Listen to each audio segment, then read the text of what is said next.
Om Shanti.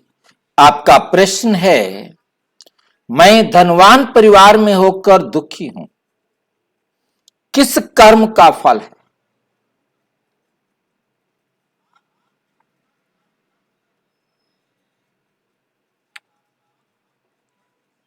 Particular कोई कर्म ऐसा नहीं होता। हमारे को जो कुछ भी प्राप्त हो रहा है, अनेक प्रकार के कर्मों के आधार से अनेक प्रकार की बातें मिलती हैं। क्योंकि हम केवल एक आत्मा के संपर्क में नहीं आते। जीवन में आने के बाद सारे जीवन में हम अनेक लोगों के संपर्क में आए। हमारा जन्म इस परिवार में हुआ, जिसके कारण वो पिता की प्रॉपर्टी अधिक मुझे मिली। क्यों? क्योंकि मैंने पिता को दी हुई थी। ये धन तो मिला मुझे पिता के आधार से, किसी को दादा से मिला, किसी को किसी से भी मिला। जिसको हमने धन दिया हुआ था उसने हमें धन दिया। अब हम जितने अलग अलग प्रकार की आत्माओं के संपर्क में आते हैं, उन सब के साथ हमारा अलग अलग कार्मिक अकाउंट है। चाहे कोई गरीब है, चाहे कोई मध्यम वर्ग का है, चाहे कोई धनवान है, चाहे कोई किस भी स्टेज पर है, परंतु जिन आत्माओं को जिस जिस प्रकार का सुख व दुख दिया हुआ है, वो जब मेरे संबंध संपर्क में आती हैं तो वो अपना अपना हिसाब किताब बराबर करती है। इसलिए हमें बहुत अच्छी तरह से समझना है, जो आत्मा जो कुछ मुझे दे रही है वो मैंने उस आत्मा को दिया हुआ है। जितना दिया हुआ है उतना देगी, चाहे वो सुख हो तो चाहे वो दुख हो। एक सेकंड कम या एक सेकंड ज्यादा नहीं। और किसी कारण से इस शरीर में वो हिसाब उसके साथ पूरा नहीं हुआ तो फिर अगले जन्मों में कभी भी फिर हमारा किसी रूप से आमना सामना होगा, वो हिसाब वहां हम पूरा करेंगे। क्योंकि परम धाम से आने के बाद हमने जो जो कार्मिक अकाउंट बनाया है, वो बनाने के बाद ही हम सब घर वापस जाते हैं। यहां हमें बहुत अच्छी तरह से एक बात समझ लेनी है कि हम आत्माएं पूरे कल्प में आए चाहे कभी भी, आए चाहे कभी भी, परंतु हम वापस घर एक साथ जाती हैं। कोई भी आत्मा एक सेकंड पहले या एक सेकंड लेट घर नहीं जा सकती।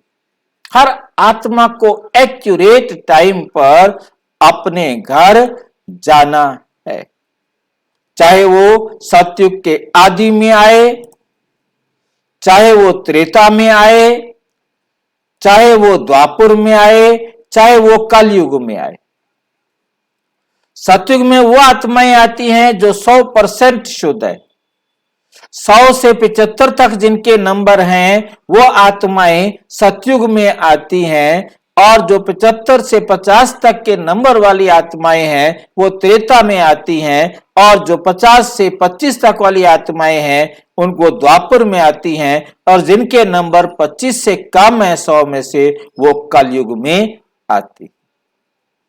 और जो आत्मा एक बार परम धाम से इस संसार में आ गई, बीच में वापस नहीं जा सकती। जब तक परमपिता परमात्मा ले जाने के लिए ना आए। आती सब आत्माएं अलग अलग समय पर हैं, परंतु घर सारे संसार की आत्माएं एक साथ एक ही सेकंड में जाती,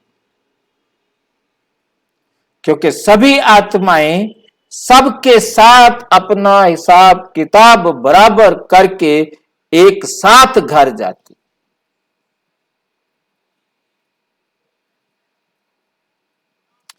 जो दिया जो लिया, चाहे कभी भी दिया कभी भी लिया, घर जाने से पहले हर आत्मा का कार्मिक अकाउंट खत्म और सब आत्माओं को एक साथ मुक्ति मिलती है, अलग अलग नहीं मिलती। ये बात हमें बहुत अच्छी तरह से समझनी।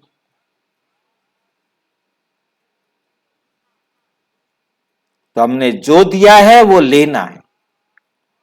एक गुह्य राज की बात मैं इसके साथ आपके साथ शेयर कर देता हूं। सबसे वंडरफुल राज की बात यह है कि ये ड्रामा हर 5000 साल बाद हूबहू रिपीट होता है, हूबहू रिपीट होता है। ये अद्भुत रहस्य है इस वर्ल्ड ड्रामा का, जिस अद्भुत रहस्य में हमें समझाया गया है कि आप यहां पहली बार ही नहीं आए, आप यहां पहली बार ही नहीं आए हो। आप 5000 वर्ष पूर्व भी इसी स्थान पर इसी समय इसी प्रकार से आए थे। अब आए हैं और हर 5000 वर्ष पश्चात आते रहेंगे, क्योंकि इस सृष्टि रूपी नाटक की हर 5000 वर्ष पश्चात हूबहू पुनरावृत्ति होती। इसीलिए हर आत्मा में हूबहू पुनरावृत्ति होती है। हर आत्मा में 5000 साल का पार्ट रिकॉर्ड है। हर आत्मा अपने पार्ट के अनुसार पार्ट प्ले करती है और अकाउंट बराबर करके ही घर जाती है। जिस स्टेज से आती है उसी स्टेज पर जाती है। आपके मन में अनेक प्रकार के प्रश्न उठ रहे होंगे। उन सभी प्रश्नों के उत्तर समझने के लिए, जानने के लिए इसी वीडियो के डिस्क्रिप्शन बॉक्स में आप अपने सभी प्रश्नों के उत्तरों की वीडियोस देख सकते हैं। फिर भी आपके मन में कोई ऐसा प्रश्न रह जाए जिसका उत्तर वहां आपको ना मिले, तो आपका यह अधिकार भी है और इस सेवा में सहयोग भी है कि आप अपना प्रश्न पूछकर अनेक आत्माओं को घर बैठे उनके प्रश्न का उत्तर दिलाने में सहयोग होगा। उसके लिए आप 9213106986 पर केवल टेलीग्राम करें। 9650692270 पर केवल व्हाट्सएप करें, फोन नहीं। ओम शांति।